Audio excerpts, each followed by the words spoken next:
Bonjour à tous, ravi de vous retrouver pour cette nouvelle émission sportive. Au menu de cette semaine, on parlera handball avec le dernier match du HBC Nyon, ce sera tout à l'heure. Et en plateau, l'émission sera consacrée au sport de raquette avec un mélange de tennis de table et de tennis. Et je vous propose de débuter d'abord avec le tennis, le vrai, et nos deux invités, à commencer par Paulina Grosjean. Bonjour. Bonjour. Vous êtes membre du comité du Tennis Club de Nyon et à vos côtés, Pierre-Alain Cumer. Bonjour Pierre-Alain. Bonjour. Trésorier au Tennis Club de Gland. Alors, pour ceux qui ne le savent pas, la Côte est une région où le tennis dispose de magnifiques installations. On va évoquer justement ces installations. Peut-être juste pour dresser un portrait de vos clubs respectifs. Pierre-Alain, combien d'adhérents? Quelles installations du côté de Gland? Alors, 900 membres environ, 8 courts extérieurs, 5 courts intérieurs, un restaurant, un fitness, une salle de conférence. Il y a de quoi faire. Il y a de quoi faire. On est d'accord. Et du côté de Nyon, Paulina? Plus de 1000 membres, dont environ 300 juniors. Au niveau des installations, nous avons 17 courts, dont 9 en terre battue, 4 en somme clé. Nous avons une halle avec 3 courts intérieurs en moquette, un court en dur extérieur et en hiver, nous mettons une bulle sur 4 courts en terre battue. Et on va rappeler les portes ouvertes, ça a lieu ce dimanche au Tennis Club de Nyon, on y reviendra tout à l'heure. Un mot peut-être sur l'histoire du Tennis Club de Nyon, Paulina. L'association a été créée en 1933, donc c'est une honorable dame aujourd'hui, 86 ans cette année. Une histoire qui a été jonchée notamment par un déménagement en cours de l'histoire. Donc le Tennis Club de Nyon est à Bois-Bougie, là où il est actuellement depuis 1970. Donc il y a eu un changement de lieu et donc depuis 1970, nous disposons de ces magnifiques infrastructures et de ce beau lieu à Nyon. Le Tennis Club de Gland est un peu plus jeune. Vous avez fêté il y a un peu plus d'un an les 40 ans du club. Exact. Quelques mots sur ce retour historique aussi et sur l'événement qui a marqué cet anniversaire. Alors l'historique, donc le club il a été créé en 87, mais ils n'avaient pas de court de tennis. Au départ, ils n'avaient fait qu'une association, donc les courts sont venus 2 ans plus tard. Et puis donc depuis 40 ans maintenant, nous avons ces courts toujours au même endroit, au centre sportif en bord. Et nous avons fait cet anniversaire il y a 1 année et demie, un magnifique anniversaire avec plus de 500 personnes qui sont venues manger. On a fait ça en collaboration avec Vos Tennis qui fêtaient eux leurs 60 ans. Ouais, c'est un anniversaire combiné, on voit d'ailleurs les images de l'événement de 2017. Avec plein de sportifs qui sont venus jouer, Daniel Rossler aussi, enfin tous des célébrités. On a fait un tournoi des célébrités, c'était très sympa et toute une journée agréable. Il était bon, Daniel Il était pas mal, oui, il était pas mal. Il nous en a fait 1 ou 2 assez rigolotes, mais il était pas mal. Il y avait les sœurs Sprunger, c'était vraiment très sympa. Avec beaucoup de monde, évidemment, un esprit très familial. En parlant de célébrités, Paulina, il faut rappeler peut-être que y a des grandes célébrités du tennis qui sont dans la région. On pense par exemple pour Nyon à Gaël Monfils. Oui, exactement. Donc nous avons la chance d'avoir des stars du tennis qui viennent s'entraîner pendant la saison de terre battue. Donc c'est maintenant, sous peu, je pense que gentiment ils vont venir s'entraîner. Sous la bulle, il y a déjà Stan Wawrinka, par exemple, qui est déjà venu s'entraîner. Et nous ouvrons nos courts ce samedi à l'extérieur. Donc ce sera l'occasion de voir Gaël Monfils, peut-être Joe Wilfried Tsonga, qui est aussi de la région, Stan Wawrinka. Et puis chez les femmes aussi, niveau international, Garbine Muguruza qui est venue s'entraîner à Nyon, Donna Vekic, donc du haut niveau sur les courts du tennis. Et ça, en tant que passionné de tennis, c'est quelque chose d'exceptionnel, de pouvoir approcher, voir, jouer dans un cadre finalement assez intimiste. Exactement, et puis c'est l'occasion aussi de les voir à l'entraînement, donc un côté qu'on ne voit pas du tout à la télé, avec leur entraîneur sur le terrain, voir les exercices qu'ils font, comment ils se préparent justement pour cette saison de terre battue. Et on rappellera aussi que les équipes hommes et femmes sont LNA du côté de Nyon. Oui, exactement. Donc l'année passée, l'équipe LNA Femmes est arrivée vice-championne suisse. Et cette année, donc, nous aurons les 2 équipes puisque la Ligue B Hommes est montée en Ligue nationale A. Et nous avons la chance d'avoir ces 2 équipes au plus haut niveau suisse. Pierre-Alain, du côté de Gland, alors il y a les installations sportives à Hambord. Où est-ce qu'on en est? Qu'est-ce qui se présente? Alors, il se présente plein de projets. On espère avoir des paddles en association avec la commune. On espère faire un peu de badminton sur les courts. Un vrai centre sportif. Un vrai centre sportif, mais tout ça est en projet. On essaie aussi d'utiliser notre halle qui quand même peut contenir 3000 personnes assises. Donc, autrement qu'au tennis, vendredi, on a reçu l'Assemblée générale d'Ara Faison en collaboration avec Jacquard Productions. On a fait toute une installation à l'intérieur. Donc, on essaye de louer autre halle pour la rentabiliser, pour faire des choses différentes. Est-ce qu'on part sur une diversification, du coup, en tout cas des revenus? Des revenus peut-être, oui, il faut, parce que c'est quand même le tennis club qui a pris la responsabilité des crédits pour ces infrastructures, donc on a des crédits à rembourser. Et il faut trouver l'argent. Naturellement, évidemment, ça va de soi. Un mot aussi, Paulina, sur le mouvement junior. Vous en êtes un bon exemple. Hein. Vous m'avez dit que vous avez grandi au Tennis Club de Nyon. Un vrai vivier pour la région, simplement déjà pour les amateurs de tennis et puis peut-être pour celles et ceux qui ont des grands rêves. Oui, exactement. Donc, nous entraînons des enfants dès l'âge de 5 ans jusqu'à environ 20 ans. Nous avons différents niveaux. Donc, nous commençons au kids tennis, ensuite les groupes évolution, pré-compétition, compétition. Et puis, cette année, une nouveauté, où nous créons une section élite, donc avec environ 10 joueurs qui sont sélectionnés selon leur mérite et qui seront encadrés plus particulièrement sur le court, en dehors des courts, sur les déplacements, afin de tirer leur plus gros potentiel. Naturellement. Et puis alors, on a dit la saison est ouverte. Il y a eu les portes ouvertes de Gland, c'était le week-end dernier. Et le week-end qui vient, c'est les portes ouvertes. Ce sera ce dimanche 14 avril du côté de Nyon, dès 11h45. Un mot, Paulina, sur le programme qui est attendu. Exactement. Donc, si je peux me permettre, ce sera dès 10h pour l'accueil. Voilà. Donc, dès 10h, avec l'accueil, il y aura des jeux, les animations kids tennis, des terrains à disposition voilà, pour tous les niveaux. À 11h, il y aura une démonstration de l'école de tennis avec toutes les étapes que franchit un jeune durant son parcours à l'école de tennis. À 11h30, nous accueillons des invités exceptionnels tels que Marc Rosset, Georges Degnaud pour un débat sur l'enfant et le tennis. Par la suite, il y aura un apéritif vers 12h15 avec le champagne offert par notre partenaire Laurent Perrier, pour ceux que ça intéresse. Et pour finir, il y aura un match exhibition à 13h30 du haut niveau pour les amateurs de tennis. Magnifique, un joli programme. Et on va clôturer cette partie tennis avec ça. Peut-être un mot, mais je compte sur vous pour ne pas citer Federer. S'il y a un joueur que vous suivez depuis longtemps, ou peut-être quelqu'un qui arrive et vous dit tiens, ça c'est au niveau du jeu, au niveau du potentiel, ou vous dites bah, ça je vais le suivre de très près, ou peut-être vous avez les étoiles dans les yeux quand vous voyez ce joueur ou cette joueuse. Qu'en est-il, Pierre-Alain, de votre côté? Dans les futurs, un que je me réjouis de voir, c'est un joueur du Tennis Club de Nyon, c'est Florent Limani, qui a de belles promesses en ce moment. Donc voilà, c'est un joueur qu'on va suivre quand même. Et Paulina?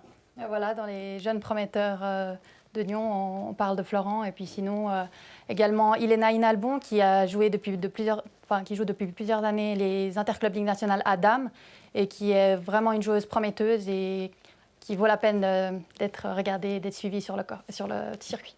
Merci beaucoup Paulina et Pierre-Alain pour votre participation. On va rappeler donc les portes ouvertes ce dimanche 14 avril dès 10h, on l'aura bien compris, du côté du Tennis Club de Nyon. Et vous pourrez voir cette magnifique brochure qui sort tout juste de l'imprimerie, c'est tout frais, avec tout le programme et toutes les informations liées au Tennis Club de Nyon. Donc ce sera évidemment à voir et à découvrir ce dimanche. Merci beaucoup, bonne continuation et belle saison à venir donc du côté du tennis. Allez, je vous propose un présent et sans mauvais jeu de mots, un petit break. On part du côté du handball.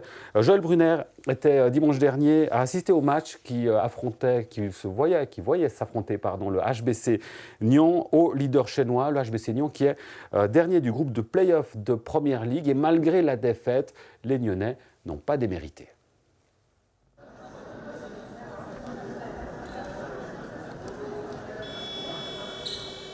Christophe Fourcault, le HBC Nyon affrontait le leader tout simplement aujourd'hui, chinois, score final 27-42. C'était quoi les attentes de ce match? On savait que ça allait être compliqué aujourd'hui. Il y avait beaucoup d'attentes en fait, dans le sens où j'avais fait une croix sur le résultat final puisque ce n'était pas du tout un objectif.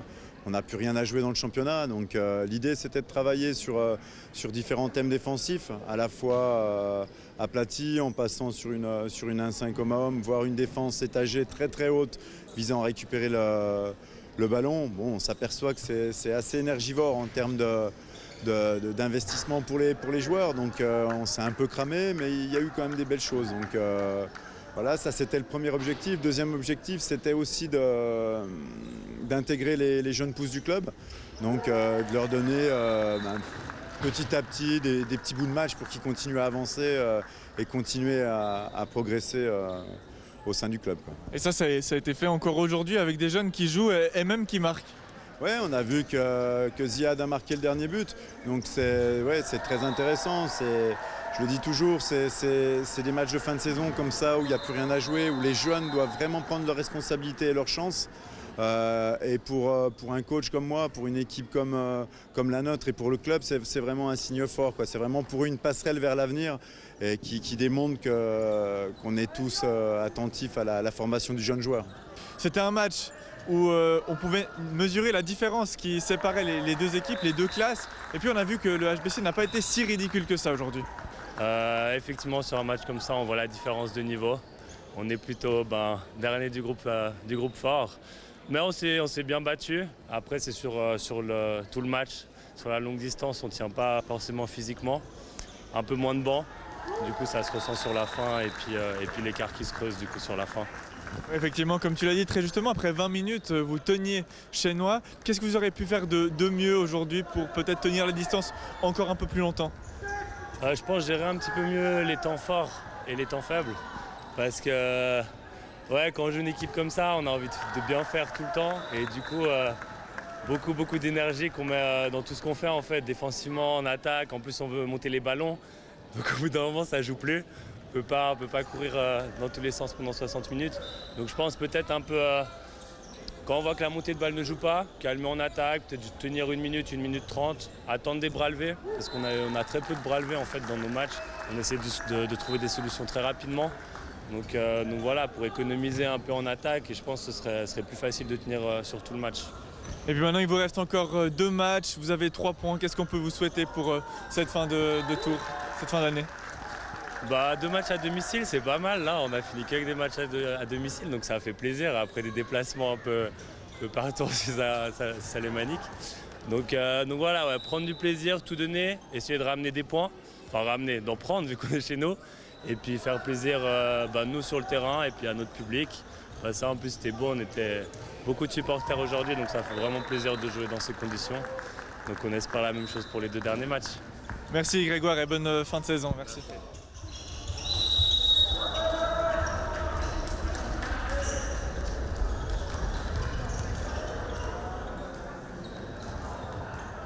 Voilà, et n'hésitez pas à aller voir justement à domicile pour les prochains matchs à Nyon, donc pour le HBC Nyon. On revient au sport de raquette avec le tennis de table cette fois-ci et nos 2 invités, Marc Brunix, bonjour Marc, bonjour. Et Alex Cornu, bonjour à vous, respectivement secrétaire et vice-président du tennis club, du club de tennis de table de Nyon. On va y arriver, excusez-moi messieurs. Un mot peut-être d'abord sur les différences notables entre le tennis et le tennis de table. Alors, on a, on va dire, un terrain qui est avec un filet, en l'occurrence une table. Jusque-là, ouais. OK. Mais il y a quand même un élément important, c'est déjà la taille de la raquette. Oui, de fait, la raquette est sensiblement plus petite. Et puis, elle est, contrairement à la raquette de tennis, la raquette de ping-pong a 2 faces qui peuvent être totalement différentes au niveau des revêtements, donc de manière à donner des effets totalement différents, soit plus offensifs, soit plus défensifs, plus de rotation ou plus de contrôle, plus de vitesse. Donc c'est assez différent ça, à ce point de vue-là. Sinon, les différences majeures, je dirais, au niveau du tennis de table, c'est que je dirais que le tennis de table est peut-être plus dynamique, plus explosif. Ça va très vite, c'est beaucoup plus dans la réactivité, c'est beaucoup moins physique dans le sens où il faut beaucoup moins courir. Ça n'empêche pas qu'il faut quand même avoir une bonne condition physique, mais malgré tout, on court beaucoup moins. Dans les ressemblances, par contre, les 2 sont des sports qui nécessitent beaucoup de concentration, beaucoup de contrôle. Tout est basé sur les effets et ce genre de choses. Donc là, il y a quand même des différences, mais il y a aussi pas mal de similarités. Et effectivement, la vitesse est un point fort effectivement avec le tennis de table, Alex. Les réflexes aussi, parce que comme ça va très vite, il faut être, pardonnez-moi, mais au taquet. Ah, c'est évident qu'il faut être très éveillé pour pouvoir jouer, c'est le moins qu'on puisse dire. Mais c'est aussi quelque chose qui s'entraîne. Si vous n'avez pas l'habitude, évidemment, vous allez passer à côté de la balle, vous aurez des problèmes. Mais avec de l'entraînement, effectivement, on arrive quand même à anticiper un peu aussi, avec l'expérience, et je dirais déclencher les gestes plus rapidement que celui qui vient simplement pour jouer comme ça. La force de l'expérience, on l'imagine évidemment. Comment, messieurs, vous êtes mis au tennis de table? Qu'est-ce qui a été le déclic chez l'un et l'autre? Chez moi, j'ai commencé le tennis de table, j'avais 12 ans, j'en ai 49 aujourd'hui, donc ça fait quand même pas mal d'années. Comme tous les gamins, j'avais fait un peu de foot avant, et puis je m'étais assez rendu compte que j'étais totalement nul, c'était pas du tout pour moi, et que j'étais pas vraiment fait pour les sports d'équipe, et donc plutôt pour les sports individuels. Et puis moi, je me suis mis au tennis de table parce que mon papa y avait joué lui-même dans sa jeunesse, et puis il m'a dit, bon, si tu veux faire un sport individuel, est-ce que ça te dirait de faire du ping-pong, et je reprends avec toi. Et puis on a commencé à jouer ensemble, et puis j'ai jamais arrêté. Voilà. Est-ce qu'il y a aussi une histoire de filiation, Alex, avec le tennis de table? Pas tout à fait, presque, disons. Il y a quelque chose dans la famille. C'est-à-dire que quand j'étais vraiment tout petit, moi j'ai commencé tout de suite à faire du foot, comme la plupart des garçons, à la campagne, etc. Et puis il s'est trouvé que dans le village où je vivais à l'époque, il y a une table qui est arrivée dans une maison qui possédait une cour. Et c'est comme ça qu'on a commencé avec les copains, parce qu'on n'était pas toujours assez nombreux pour jouer au foot, à jouer à autre chose, c'est-à-dire à jouer avec cette table. Et finalement, il y a eu un club qui s'est créé dans la commune, et mon frère aîné, qui a 8 ans de plus que moi, a commencé à jouer. Et c'est là qu'il a, je dirais, amené un peu de technique dans ce qu'on faisait, en étant petit, 7 ans par là, 7 ans, 8 ans par là. Une vieille histoire, comme on dit, Très en vieille l'occurrence. J'ose pas dire combien de temps. Où est-ce qu'on vous trouve, où se trouve le club? Alors, le club, je réponds, Marc, si ça ne te gêne pas. Le club lui-même n'a pas de local fixe, malheureusement. C'est le gros problème de la plupart des clubs de tennis de table du canton de Vaud, en tout cas. À Genève, ils ont souvent des locaux fixes, avec des heures d'accès faciles. Chez nous, ce n'est pas du tout ça. On est dans une salle de gym à l'école d'État de Doha à Nyon. Et c'est évidemment des soirs qui sont réservés. On a 3 soirs par semaine cette année, dont 2 pour les matchs, parce qu'on a plusieurs équipes en lice, et une pour l'entraînement libre ou contrôlé, ça dépend ce qu'on veut faire. D'accord. Donc il n'y a pas que l'aspect loisir, il y a l'aspect compétition qui est quand même très présent, et forcément ça met du sel. Ah ben oui, je veux dire, c'est quand même pour plusieurs raisons. Premièrement, parce que comme dans tout sport, il y a quand même toujours une envie un peu de se mesurer à des adversaires, etc. C'est aussi un autre gros avantage, malgré tout, des compétitions, c'est que ça permet de jouer contre tout un panel de joueurs différents et pas toujours contre les mêmes à l'intérieur du club. Donc ça, c'est agréable. Et puis, comme vous dites, de toute manière, oui, même si, je veux dire, à notre niveau, on fait de la compétition au niveau régional, et parce qu'on fait partie de l'AVVF, donc l'association Vaud-Valais-Fribourg de tennis de table. Donc on est cantonné, je veux dire, à notre niveau, à rencontrer des équipes de ces 3 cantons-là. Mais il y a quand même de nombreux clubs, et puis c'est bien agréable de jouer comme ça. Mais on le fait, même si je veux dire, pendant le match, on est sérieux, on est appliqué, etc. Mais ça reste quand même dans un objectif de loisir, de détente.